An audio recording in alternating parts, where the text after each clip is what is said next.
What's up, ladies and gents, it's Cyberland coming back to you with another review. This time we're not playing the game anymore, we're actually reviewing it. So we're going into Kingdom Hearts Chain of Memories. So let me give a little backstory on what happened with me with this game.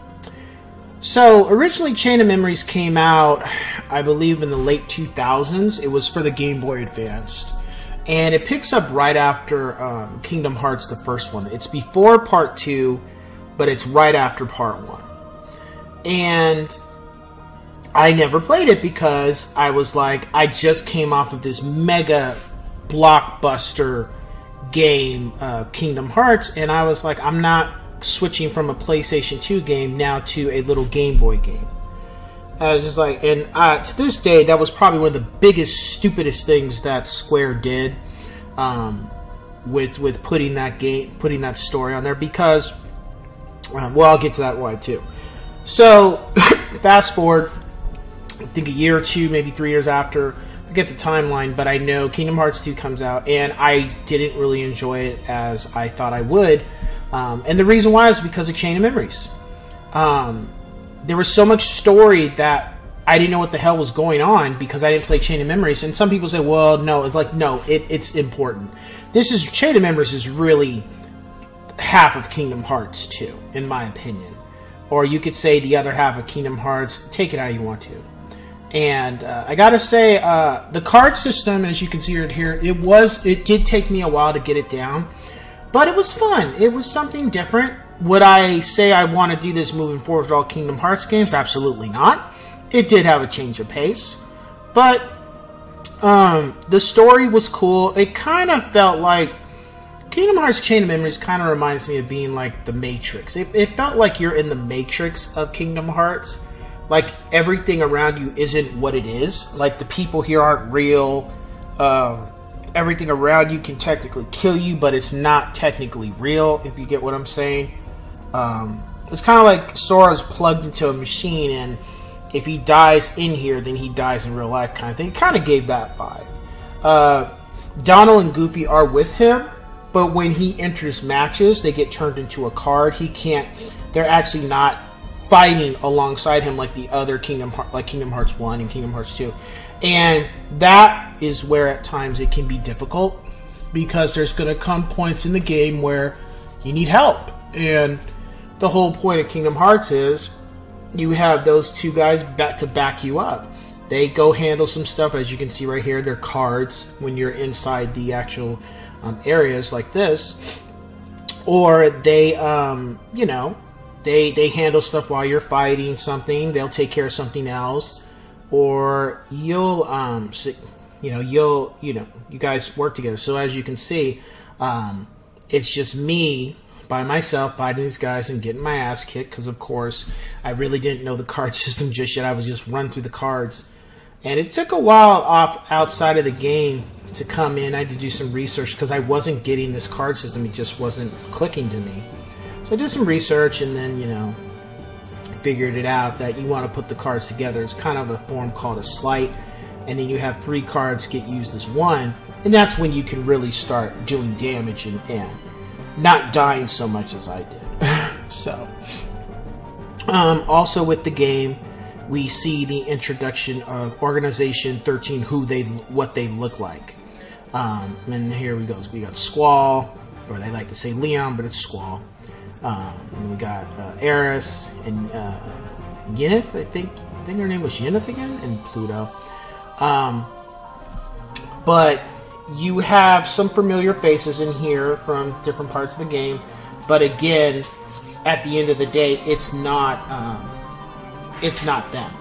It's a memory. That's why it's called Chain of Memories. These are memories of Sora's, and he's trying to sort them. And at the same time, you have Organization 13 trying to take his memories for nefarious reasons. That's kind of explained more so in Kingdom Hearts 2. So, with Organization 13, this is where you know, at the end of the first game, you saw them show up, but you don't see what they look like. And in this one, this is when you start to see what, you know, the character, who some of the villains are. There's only, I believe it was 6 or 7 members that are shown in here out of the 13. You don't see the rest until Kingdom Hearts 2, which is technically a year after this game, because, you know, the way Part 2 picks up. As far as gameplay, the gameplay was cool. The card system was cool. As you continued to get things down, it really got to a point where if you just had like Mushu and see, here we go. You see Organization 13. I believe this one is, I forgot who was but that's Axel. So, and Axel, I think out of all the Organization members, I know they kept him around future on, and I think it was because Axel was a badass. I mean, he was just like, I loved Axel. He had a certain way about him that was just really cool. He was really kind of, out of all the members, he came off anti-hero. He didn't come off like a villain. He kind of acted more like a anti-hero, as opposed to Larxene or the other characters, or Marluxia, you know, those characters. He was more so just like, he did what he had to do kind of thing, but he just had a mannerism about him. Maybe he's not exactly what he appears like, even if he does put on a front like he was going to kill me when we fought. And at first, I think, when I fought Axel the first time, it was like I was able to kind of hold my own, but then later I started to realize, okay, you kind of need to know how to use these cards properly, or otherwise you're going to be in trouble. And I think with this, I was just, I don't think I was fully equipped yet, or knew what I was doing. Yeah, I'm still not getting down exactly how to fight this guy yet. See, I'm still like pressing the cards one at a time. And again, don't press the cards one at a time. Put them together as a sleight, and that's how you can beat them. Of course, he only had so much health, so I think I was able to get away with it. But if I knew what I was doing, I would have been able to survive a lot longer.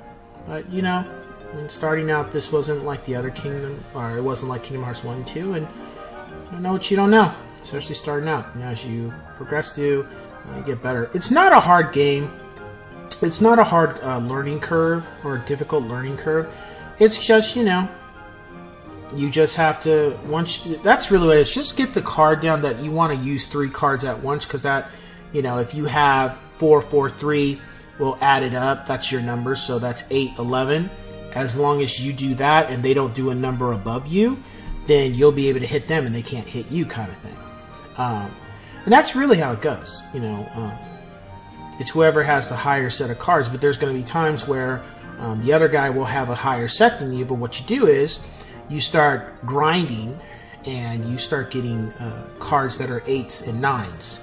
And then you can just run through anybody. It doesn't matter what they have, especially if you get your stuff out first. they can't get their stuff out, and then you got them. You got them by the balls, like AC/DC. So, you know, music-wise, the music in the game had a lot of memorabilia from Kingdom Hearts 1. The one theme, oh yeah, see, as you can see, the worlds, you know, it's pretty much the same ones from Kingdom Hearts 1, except Traverse Town. That's new. You didn't go to that in the first game, and then it gets more opened up when you play Kingdom Hearts 2. As far as the music, again, mostly memorabilia outside of certain sequences of the game. It was just pretty much music from Kingdom Hearts 1. The one theme that was spooky to me and really kind of, I wouldn't say got under my skin, but it got my attention, was the Castle Oblivion theme. That was really like, oof. That was just, it was really creepy, and it kind of just felt like, almost like I'm coming here to die kind of thing. The music just gave that vibe like, you're checking in, but you ain't checking out. It was just really eerie, really creepy, really scary to me. I think the icing on the cake would have been if Maleficent had shown up, because I always thought she was always the scariest villain to me in the Disney films and stuff. So, gameplay, that's what it was. Story is pretty much, yeah, just Sora is trying to find Kairi, but his memories are getting tampered with, so he doesn't realize who he thinks is Kairi is not. And again, it's kind of like a Matrix story kind of thing. He's caught inside a system where he thinks he's progressing, but he's not. And as a result, there's a lot of problems with that. Difficulty. I played this on normal. I'm an old school gamer, but I've been through the whole thing of playing difficult games growing up, and I don't really have the patience for it anymore. I just play the game to have fun. I don't really care about, oh, I beat it on this ranking or whatever. Here we go. So as you can see, I did 3 cards at once. This is a slight, and this one's called Lethal Frame, where you freeze the person and you can beat the crap out of them. And once I got that down, I kid you not, I was just going through. Unless, like, depending on what it was, if I had high cards, I would sometimes not use the slide, as you can see. But when depending on what it was, if it was an attack that would take out everybody, I would use the slide. If it was a single thing, like because I had high cards, I would just hit them individually. Yeah, it's just really dependent. But the difficulty, yeah, I just did on normal. For Sora, I didn't have any hard play. I think the hardest place was Alice in Wonderland, because I didn't really. I think for Sora, it's difficult at the beginning because you don't have very many cards. Grinding is particularly important to some degree, and this is why I'll say it is because if you want to, yeah, gotcha. But if you want to have the best cards, what you want to do is you want to get these. You want to go through the levels, every single area, every single room, and take out everybody in there, because then you have a more probable chance of dropping a certain type of card, which is you want 0 cards especially, and you would definitely want the card which is it looks like a golden ticket, and you want to get those as much as possible. You don't, and that's the other thing. Don't waste those cards if you know. Don't waste those cards. Don't spend them unless you oh, see, this is some of the organization right here. So the guy on the right, he was pretty difficult actually. He gave me a little bit of trouble the first time around, but then once I figured out how to get him, and I put a stomping on him. But you want to have those cards because those cards give you access to Keyblades, and as well as other items like elixirs and stuff. The Moogles, I didn't really start using till more than halfway through the game because I want to save them. I really wanted to hold on to all the stuff I needed until I got towards the ending. so then I wouldn't have to worry about getting killed, because the final boss I really ran through the first time.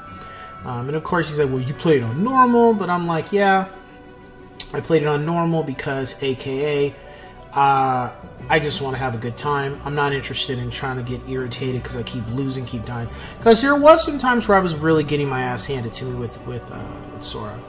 And then especially Riku. So Riku,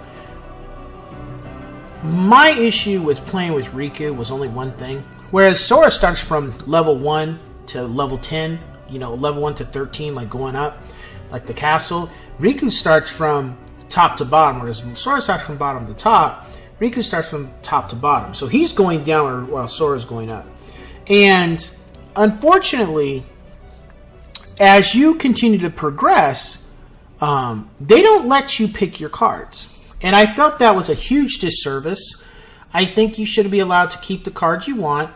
And unfortunately, when you're playing Riku, they control, the game was set up to where they keep your cards. So, you know, I got 8s and 7s and 6s and stuff. And depending on the level, they just give you the cards that they feel you should have. Which I kind of felt was not cool.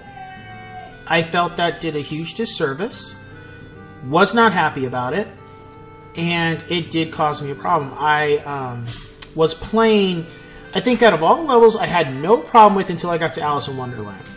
Alice in Wonderland, I was getting killed left and right. I couldn't complete the area for a while. It actually took me a good amount of time to get through that place. And the crazy thing is, that was the first place you start out with in Kingdom Hearts. And I was just like, what the hell is going on? Very, very, very difficult.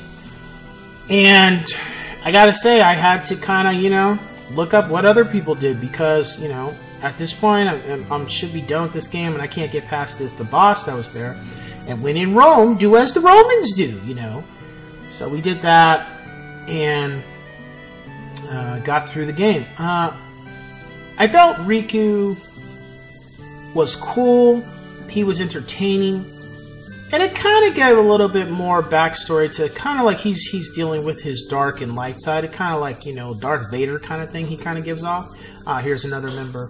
But I think what got me more interested in playing Riku is because the other members. I just wanted to see these guys. I just wanted to see what they were about. And I gotta say, fighting both of them, I ran right through them like nothing.